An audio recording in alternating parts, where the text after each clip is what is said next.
오늘은 여호수아 24장을 통해서 여호수아의 유언 설교 두 번째를 보겠습니다. 여호수아가 이제 마치는 장입니다. 여호수아서 마지막 장입니다. 여러분들은 여호수아서를 읽으면서 여호수아서가 곧 나에게 주는 메시지로 들렸는지요? 저는 여호수아서가 우리 교회에 주는 메시지로 아주 강하게 저는 들렸습니다.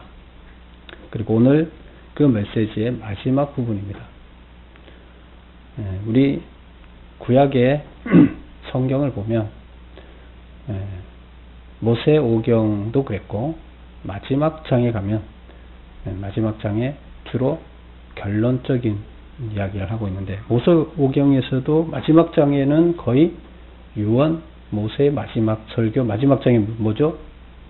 신명기 마지막이죠. 신명기 자체가 모세 유언 설교잖아요. 지금 여호수아서도 마지막 23장, 24장이 여호수아의 유언입니다. 그래서 죽기 전에 오랜 시간이 흘러서 가나안을 정복하고 가나안 땅에 정착을 했어요. 그리고 오랜 시간이 지났어요. 그런 다음에 여호수아가 나이 많아 죽게 되매. 그래서 23장에서 먼저 지도자들을 다 모아놓고 여호수아가 유언 설교를 1차로 했습니다. 그리고 오늘 2차로 유언 설교를 하는 것은 전 백성을 다 모아놓습니다. 어디에? 세겜에 모아놓습니다. 세겜에 전 백성을 다 모이게 하고, 그리고 거기에서 마지막 유언 설교를 하는 것이 오늘 내용입니다. 그럼 마지막 내용의 결론이 뭘까요? 결단하라는 겁니다. 뭘 결단하느냐? 하나님을 믿을 건지 아니면 하나님이 아닌 다른 이방신을 섬길 건지 결단하라. 이것이 유언 설교의 마지막입니다. 뭐 멋있는 말 많을 텐데 뭐 이렇게 막 재미없고 딱딱한 설교를 했을까? 마지막 그 제목이 왜 이렇게 딱딱하게 했을까? 뭐 그런 생각이 얼핏 들죠. 근데 여호수아 입장에서는 이게 지금 대단히 중요한 겁니다. 이게 우리 사람들이 결단을 한다는 게 대단히 중요합니다. 그래서 지금 결단하라 하고 얘기를 하는 겁니다. 우리가 지금 이스라엘 백성들을 다 모아놓고 여호수아가 마지막 유언 설교를 하는 장소가 어디라고 나와 있습니까? 우리 1절을 한번 보세요. 여호수아가 이스라엘 모든 지파를 세겜에 모으고, 모든 지파를 세겜에 모으고, 그리고 거기에 이제 장로들이나 지도자들도 같이 모았겠죠? 같이 모아놓고 이제 이렇게 얘기를 합니다. 어디라고요? 모인 데가 세겜. 그럼 세겜은 어떤 역사를 갖고 있을까요? 지금 현재 이스라엘 성막이 있는 곳이 어디예요? 지금 세겜이 아니에요. 성막이 있는 곳은 실로에 성막이 있어요. 근데 원래 실로에 모여서 해야 되잖아요. 그러면 성막이 있는 곳에. 근데 1절에 보면 여호수아가 이스라엘 모든 지파를 세겜에 모으고, 그리고 이스라엘 장로들과 그들의 수령들과 재판장들과 관리들을 부르매 그들이 하나님 앞에 나와 선지라. 이렇게 얘기를 하고 있습니다. 왜 세겜을 택했을까요? 실로가 아닌. 실로는 다 같이 모여서 예배드리는 장소인데 세겜은 더 우리가 가나안 땅에 들어가면서 첫 번째 선포식을, 율법 선포식을 한 장소가 어디였죠? 세겜이었어요. 거기에서 이제 이 땅에 하나님의 율법이 지배하는 땅이 가나안 땅이 됐다. 하나님의 율법을 선포하는 의식을 했어요. 왜? 이 땅 전체가 이제 하나님의 율법의 지배하에 들어갔다. 이것을 선포한 거예요.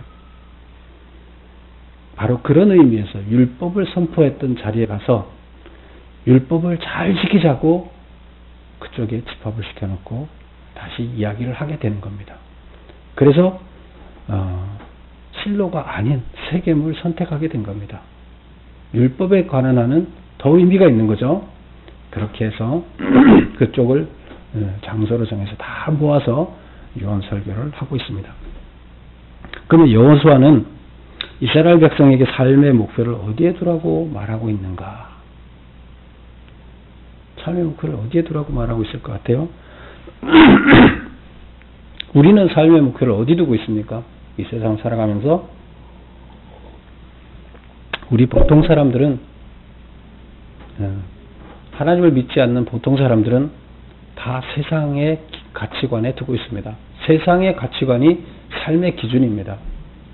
세상이 돈을 많이 버는 것이 세상에서 제일 존중을 받는다 그러면 돈을 많이 버는 것이 가치관이 되는 거고, 세상에서 출세해서 누구보다 높은 지위를 갖는 것이 세상 사람들이 가장 높이 존귀하게 보는 가치관이라 그러면 그걸 쫓아가는 것이 세상의 일반적인 가치관이에요. 그래서 우리 삶의 목표를 어디 두느냐? 세상의 가치관에 두고 있습니다. 근데 우리들은 그렇지 않죠. 하나님을 믿는 우리들은 그 가치관이 어디에 있어야 돼요? 궁극적인 목적은 하나님 나라에 있습니다. 하나님 나라는 어떤 나라예요? 내가 뛰어나서 누구한테 인정받는 나라가 아니에요. 하나님이 볼 때 다 같이 화목하게 잘 사는 나라예요. 내가 누구보다 유명해지는 곳이 아니에요. 하나님은 내가 유명해지려고 나를 위해서 시간을 다 투자한 사람을 너 훌륭하게 잘 살았다 하지 않습니다. 너가 시험 잘 봐갖고 1등하고 세계에서 유명한 사람이 돼갖고 1등 했는데 그걸 가지고 그 재능을 가지고 많은 사람들을 위해서 썼다 그러면 하나님이 너 정말 잘 살았다 그러겠죠. 근데 그것을 자기만을 위해서 자기의 부와 자기의 명예만을 위해서 살았다 그러면 하나님은 그거를 잘했다 하지 않을 거예요. 오히려 하나님은 이기주의자야. 왜 너 혼자 그것을 그 좋은 그 재능을 줬으면 많은 사람들을 위해서 사용해야지. 왜 너 혼자 그거를 착복을 하느냐. 그게 너 거냐 그 재능이. 이렇게 얘기할지 몰라요. 그래서 하나님의 목표는 뭐냐? 하나님 나라예요. 그래서 우리는 이 세상 나라에 목표를 두지 말고 하나님 나라에 목표를 둬라. 그러니까 하나님이 목표여야 돼요. 하나님의 목표가 하나님 나라이기 때문에. 부모가 목표가 뭐예요? 한 자식이 유명해지는 게 아니에요. 모든 자식이 같이 화목하게 잘 사는 거예요. 하나님 나라는 바로 그렇습니다. 그래서 지금 여호수아는 무슨 얘기를 합니까? 목표를 하나님 나라에다 두라는 겁니다. 그러면 삶의 목표를 하나님께 두기 위해서는 어떻게 해야 된다고 말하고 있는가? 오늘 유언 설교에서 이제 다 읽으려니까 시간이 걸리니까 제가 요약했습니다. 여호수아는 삶의 목표를 하나님께 두기 위해서는 그럼 어떻게 해야 되느냐? 하나님이 이스라엘을 위하여 행하신 구원의 사역을 깨닫고 인식하고 감사할 줄 알아야 된다. 첫 번째가 이게 과거에 하나님께서 우리에게 베풀어 주신 은혜, 하나님의 은혜. 우리를 위해서 하나님께서 뭘 하셨냐?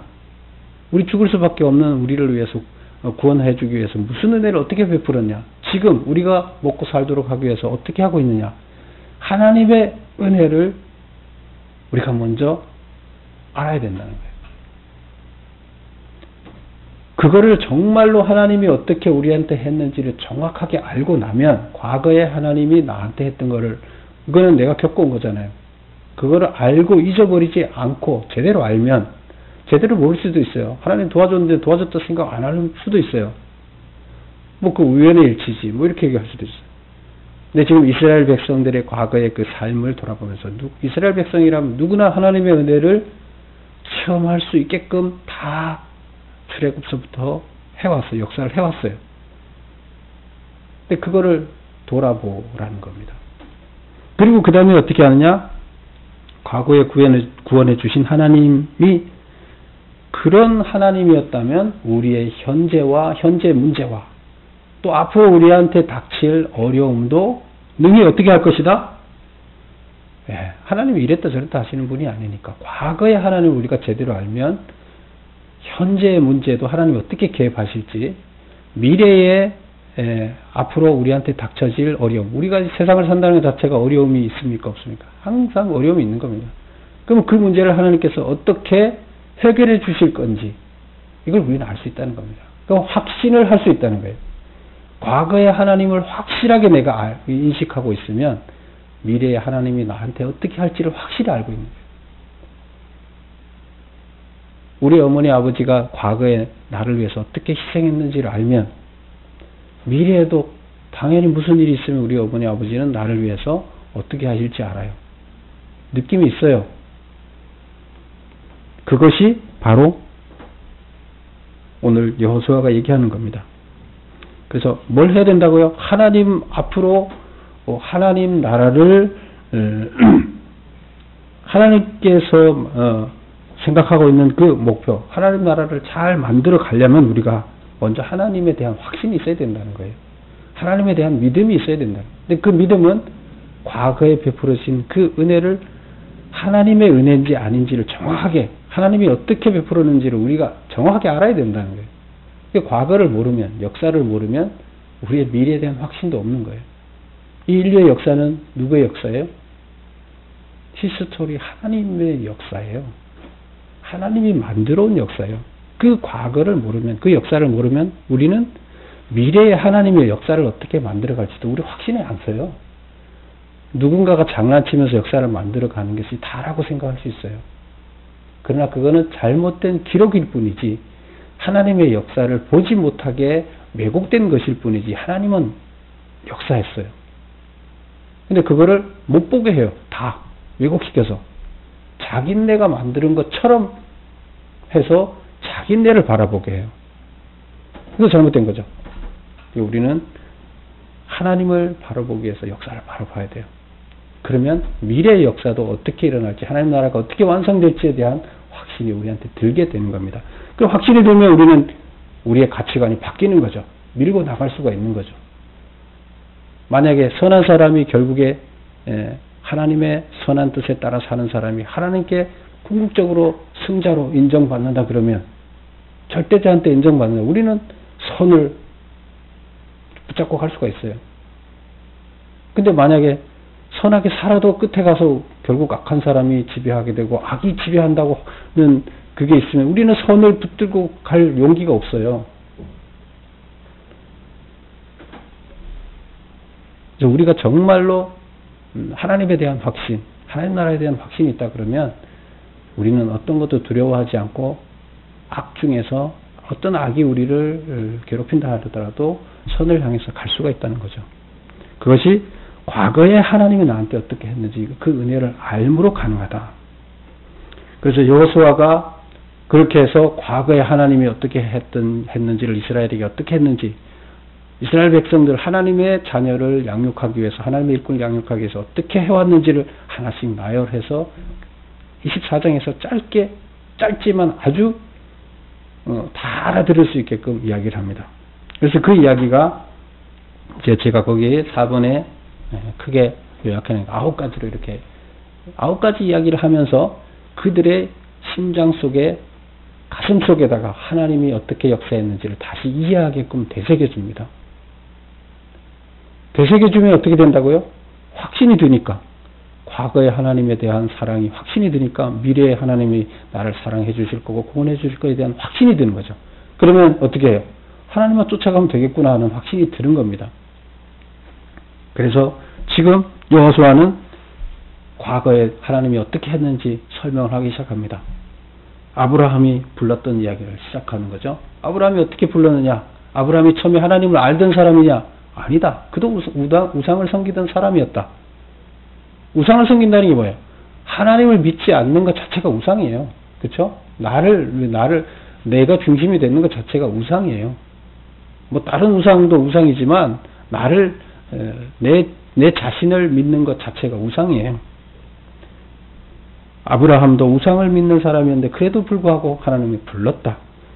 그리고 믿음의 자손인 이삭을 아기가 날 수 없는 상황인데도 불구하고 자식을 낳게 해서 줬다. 그 다음에 야곱을 애굽으로 가서 고생하게 하고 모세를 통해서 또 애굽에서 건져내고 홍해 사건을 통해서 구원해낸 이야기를 합니다. 이제 과거의 이야기는 들어서 알고 애굽의 홍해 사건은 이미 경험한 사람들이 여기 있는 거죠. 세대들이 여기 설교를 듣는 사람 중에 있는 거죠. 그리고 아모리 족속을 격파한 이야기. 지금 이게 가나안 들어가기 전에 가나안 동쪽에서 아모리 족속을 격파 안 하면 그들이 근거지가 없어요. 그래서 거기를 격파하면서 그 다음에 가나안에 들어가려고 했더니 마귀들이 가만히 있나요? 발람 발락을 통해서 다 음란의 가나안 문화를 받아들이게끔 하는, 그래서 그 발람 사건이었죠. 그런데 헤스본 바산의 그 아모리 족속들 왕을 다 정복하고 그리고 가나안을 전쟁을 통해서 정착하게 되는 이야기를 쭉 설명을 해 나갑니다. 근데 우리는 딱딱할 것 같지만 이 이야기 속에서 하나님이 어떻게 했는지를 설명하는 중에 하나님의 은혜가 어디에 임합니까?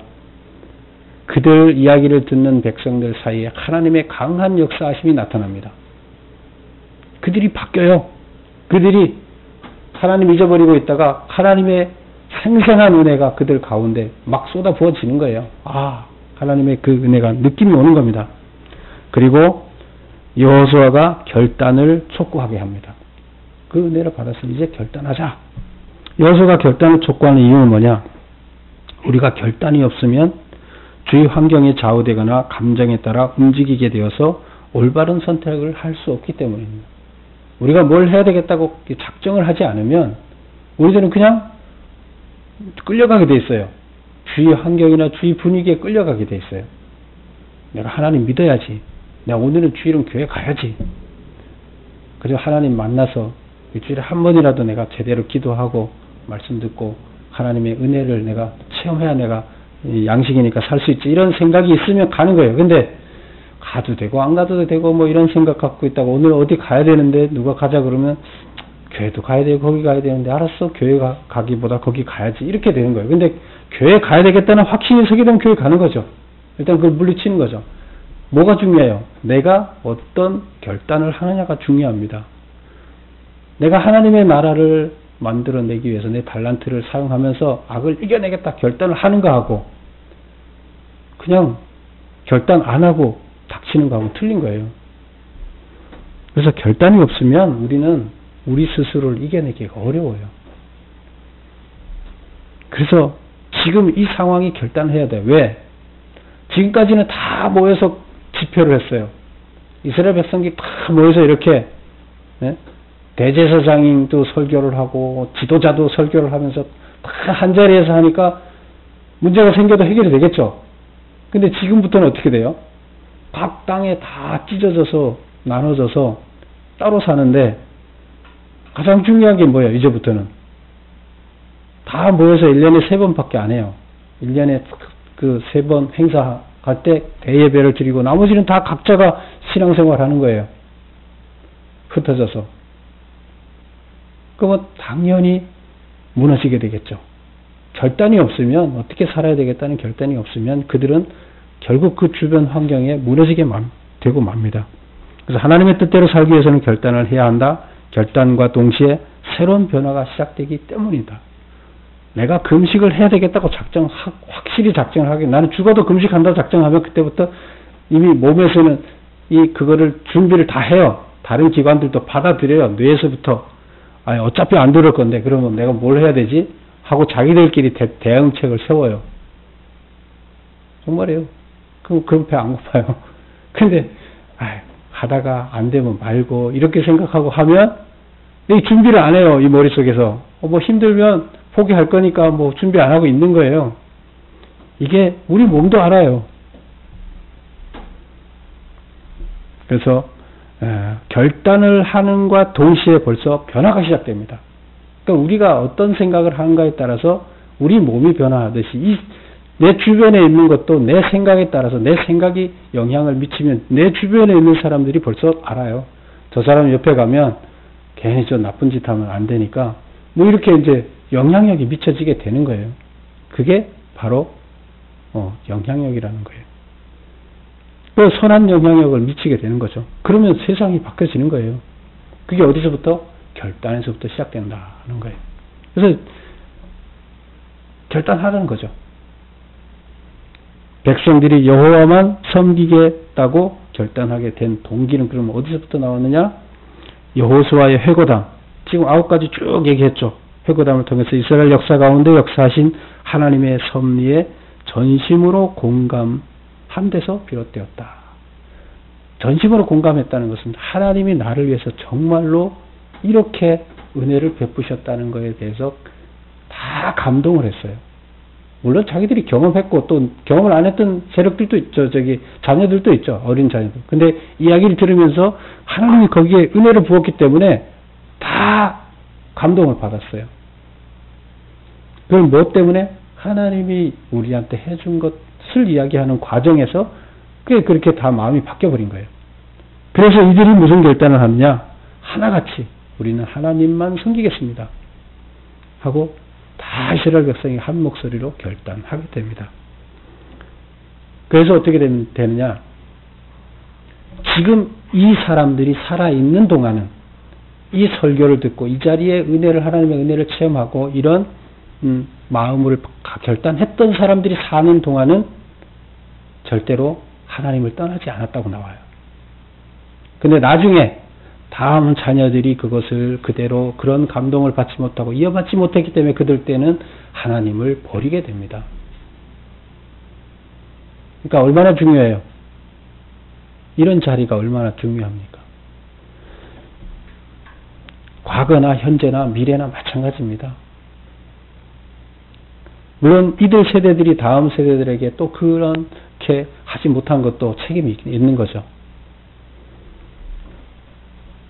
여호수아는 이러한 백성들의 결단만으로 만족하지 않고 기념비를 세워야 된다고 해서 기념비를 세웠어요.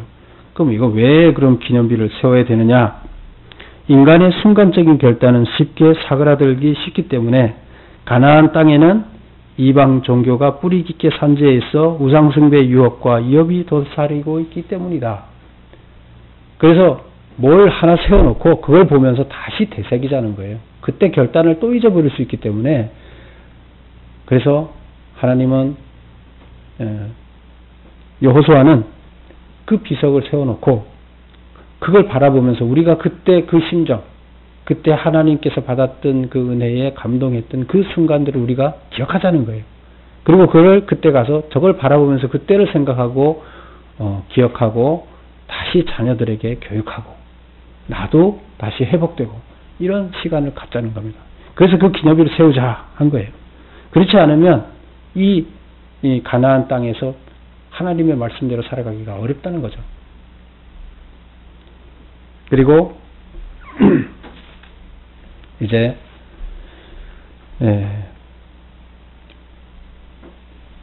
요셉의 유골. 요셉이 나갈 때 그렇죠. 애굽에서 나갈 때 요셉은 죽었죠. 죽고 땅에 묻혀 있었어요. 그런데 나갈 때 유언으로 그랬죠.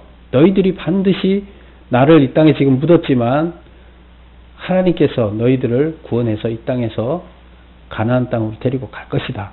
그런데 그때는 어떻게 해야 된다? 내 유골을 반드시 여기서 가지고 가라. 이렇게 명령을 합니다. 왜 그런 명령을 했었어요? 하나님이 명령하신 것, 하나님께서 이 애굽 땅에서 너희들을 구해낼 것이라는 것을 확신시켜주기 위해서 그랬어요. 뭐 요셉이 자기 유골이 여기 있으면 어떻고 저기 있으면 어때요? 그런데 자기의 죽음을 통해서 자기 유골을 통해서 자녀들한테 확신을 심어주는 거예요. 다음 세대들한테 확신을 줘요. 무슨 확신? 하나님께서는 반드시 약속 지키시는 분이다. 그래서 너희들은 희망 가지라 이거예요. 지금 보면은 도저히 지금 애굽에서 누가 구출해낼 수 있다고 생각해? 노예 생활하고 있는 그들을 누가 구원해서 바로의 손에서부터 자유인으로 풀어줄 수 있다고 생각해요? 절대 불가능한 일이에요. 현실적으로. 그런데 요셉은 확신하고 하나님이 반드시 말씀하셨기 때문에 하나님 이루시는 분이다. 그렇다 그러면 내 유골을 갖고 가라. 확신을 심어주는 거예요. 하나님께서 반드시 여러분들을 빼낼 것이다. 그래서 가나안 땅에 장사되었음을 굳이 언급하는 이유는 하나님께서 그렇게 지금 그 얘기를 하는 거예요. 요셉이 그렇게 유언했던 대로 우리가 여기 갖다 놨다. 왜 그 얘기를 하나? 가나안 땅에 대한 하나님의 약속이 확실히 성취되었다. 그래서 지금 모두 성취될 것이다. 하나님 잘 믿으면 하나님께서 복을 주시지만 하나님을 제대로 믿지 않으면 너희들 쫄딱 망하게 해서 다시 노예로 가서 지금 과거에 그보다 더 큰 어려움에 있을 것이라는 그 저주가 여러분에게 임할 것이라는 거예요. 그거 성취된다는 거예요. 어떻게 해야 돼요?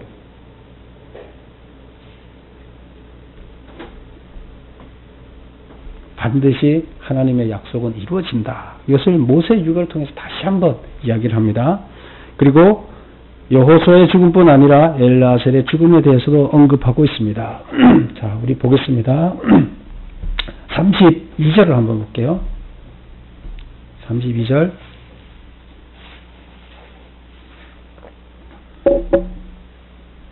(29절을) 먼저 볼게요.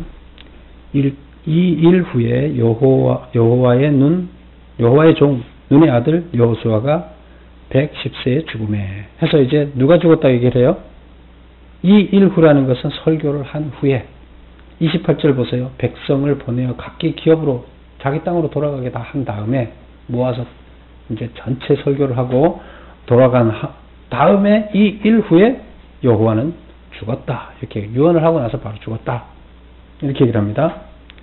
그런데 어디다가 묻었느냐? 네, 지금 자기 땅 분배받았던 자기 땅 세라라는. 근데 여호수아는 자기가 어떤 땅이었어요? 대단히 좋은 땅이었어요. 사람들이 별로 안 사는 골짜기에 아주 그 산골에 도시도 아닌 그런데 가서 개간해갖고 그런 딸을 달라 그래서 마지막에 개간해서 거기서 죽을 때까지 살다가 거기에 그 자리에 또 묻어줬다.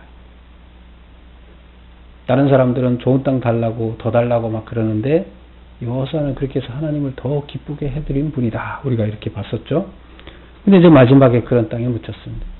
그러면 우리가 볼 때 여호수아가 얼마나 잘 못 살았으면 저렇게 비참한 훌륭한 땅도 아닌 큰 묘가 있는 것도 아니고 저렇게 묻혀있냐 이렇게 생각할 수도 있어요. 우리는 뭐 묘를 보면서 그 사람 훌륭한 사람이다 이렇게 생각할 수 있는데 이런 곳에 있지만 하나님께서 보시기에는 가장 큰 무덤으로 볼 수 있는 겁니다. 그리고 32절을 보면 또 이스라엘 자손이 애굽에서 가져온 요셉의 뼈를 세겜에 장사하니 이렇게 해서 세겜의 유언대로 장사를 했습니다. 그래서 하나님의 약속은 지켜진다. 그리고 이제 그 세겜 땅이 어떤 땅이었어요? 원래 그 야곱이 삼촌 집에서 라반 집에서 이제 도망 나오다가 뭐 드라빔 훔치고 뭐 그래서 도망 나왔었죠. 그러다가 잡으러 오는데 급하게 뭐 오다가 또 에서가 또 자기 잡으러 오니까 막 여러 가지로 지금 환란 중에서 이제 벗어났어요. 다 해결되고 조금 쉬어야 되겠다 하고 정착을 했던 데가 세겜이에요. 그러면서 거기서 땅도 100크레타라는 돈을 주고 땅도 사놨었어요. 근데 그 땅에 누가 묻혔느냐? 요셉이 묻히게 됩니다. 그래서 거기서 뭐 디나 사건이 있었고 그랬었죠. 안 좋은 일이 있었고 그랬었는 그 땅입니다. 그 다음에 이제 마지막에 보면 아론의 아들 엘르아살도 죽음에 그들이 그의 아들 비느하스가 에브라임 산지에 받은 산에 장사하였더라 하면서 엘르아살의 죽음을 마지막으로 기록하면서 여호수아서가 끝납니다. 그러면 엘르아살은 누구죠? 대제사장이었죠. 아론의 아들 대제사장이었고 그 다음에 엘르아살의 아들이 이제 그 대를 이은 아들이 비느하스가 또 유명하죠. 앞에서부터 우리가 비느하스는 아주 정의로운 하나님의 일꾼. 그래서 비느하스가 다음 대를 잇게 되는데 엘르아살이 이제 죽습니다. 그럼 우리는 이렇게 볼 수 있습니다. 앞에서 모세 지도자와 제사장 아론 같은 세대죠. 한 세대가 이제 죽을 때 같이 죽었어요. 같은 해에 같이 죽었어요. 그 3살 차이 나는데 모세가 120에 죽고 123살에 죽고 그 다음에 여기서는 다음에 이어받은 게 모세를 이어받은 게 여호수아고 아론을 이어받은 게 그 아들 엘르아살이었죠. 근데 이 다음 세대들이 또 지금 여기서 죽는 걸 이야기하고 있습니다. 그럼 이 얘기를 왜 할까요? 예, 이제 여호수아와 엘르아살의 시대가 끝나고 또 다시 새로운 시대가 시작됨을 알립니다.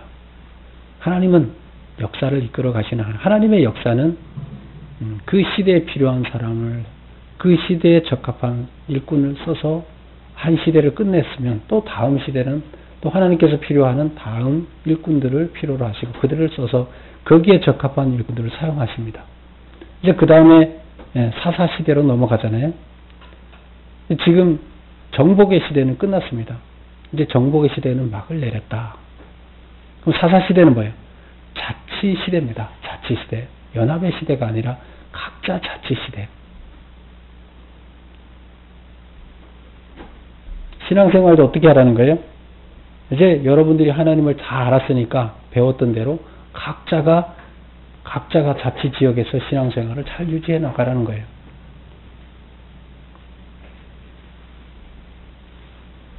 하나님께서는 모세의 유언을 통해서 그 백성들을 다른 길로 가지 않게끔 이렇게 만드셨습니다. 또 지금 여호수아가 모세의 본을 받아서 여호수아가 마지막에 죽을 때 또 그의 죽음의 마지막 유언 설교를 통해서 이스라엘 백성들이 다른 길로 가지 않도록 하는 유언을 남기고 죽었습니다. 그들의 죽음까지도 하나님 앞에 하나님을 위해서 하나님 나라를 위해서 다음 세대를 위해서 바쳤습니다. 바로 이런 모습들이 우리들의 삶의 모습이 되어야 됩니다. 여호수아가 살았던 그 모습, 모세가 살았던 그 모습, 그것이 우리들이 앞으로 살아가야 할 모습입니다. 우리들은 하나님의 일꾼들입니다. 하나님의 지도자들. 우리 부름받았어요. 여러분들을 다 성도라는 것은 하나님의 부름받은 성도예요. 이제 그 일을 감당해야 될 책임이 우리한테 있습니다. 하나님 앞에 갔을 때 너가 뭘 하다 왔냐? 도대체 너는 모세는 죽을 때 유언까지 남기면서 자기 몸을 불살라서 이렇게까지 한 걸 여러분한테 가르쳤는데 여호수아도 그런데 여러분들은 뭘 거기서 본받아서 뭘 했냐? 물어보면 우리는 뭘 대답해야 돼요? 이제 나이 들어서 아무것도 할 게 없어 이렇게 생각하면 안 돼요. 우리는 항상 할 수 있는 게 있어요. 이 사람들 죽음 그 순간까지도 할 수 있는 일을 했어요. 우리는 그렇게 살아서 하나님께 영광 돌리는 우리가 되어야 되겠습니다. 기도하겠습니다.